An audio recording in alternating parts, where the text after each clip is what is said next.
On se sent comment quand on sort son premier album solo? On se sent comme ça et comme ça.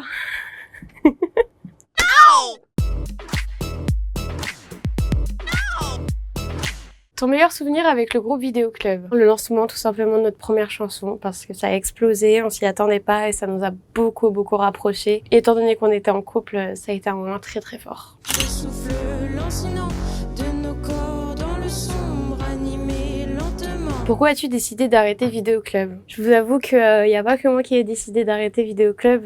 C'est vrai qu'on était en couple, on a commencé jeune. Et puis je pense qu'on avait tous les deux aussi besoin et l'envie de faire des choses différentes. Tu nous chantes un extrait d'Impala s'il te plaît. J'ai rêvé tout ce temps ce soir. Je porte bien ma jupe noire dans une armoire, celle bien cachée, celle qu'on n'a pas le droit de vous montrer. Regardez-moi et poussez-vous. Je veux danser, plus rien à foutre. Non, je n'ai plus envie de toi, tu les veux toutes.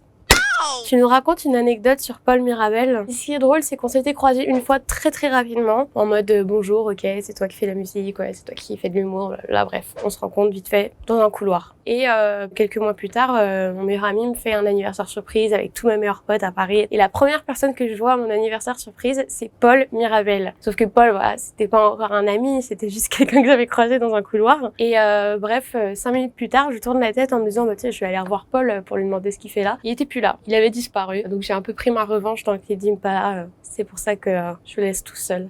Je porte bien ma jupe noire dans une armoire, celle bien cachée, celle qu'on n'a pas le droit de vous montrer. Quel feat pourra-t-on retrouver dans ton premier album? Ah bah ça je peux pas dire, sinon ça c'est trop de spoil. Affaire à suivre.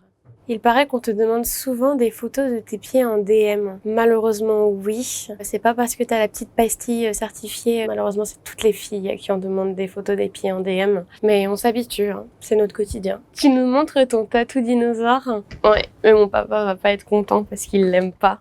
C'est un petit tatou dinosaure qui dit « J'ai vraiment la grosse tête ». C'était un peu pendant ma crise d'adolescence. J'avoue, je l'ai plaqué ici.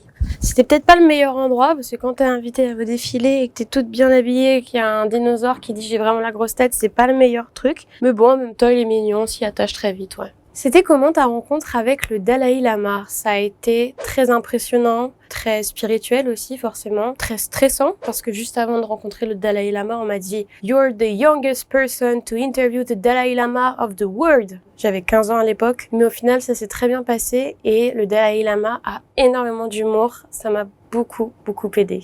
As-tu de nouveaux projets cinématographiques en cours? En quelque sorte, mais j'écris beaucoup aussi. Tu l'imagines comment ton premier concert en solo? Le vrai premier concert Adèle Castillon, j'ai envie que ce soit explosif, parce que quand tu fais des sons avec Surkin, ça... Donc je veux que les gens dansent. Et en même temps, comme ça va être un album très introspectif, je me vois pas avec 15 danseurs, des feux d'artifice et j'ai envie d'une scénographie un petit peu épurée, enfin voilà. En exclu, tu nous chantes un autre extrait de ton futur album. Tes promesses arrachées au cœur, des je t'aime accrochés aux pleurs. C'est drôle, qu'est-ce que c'est drôle. On n'est pas là.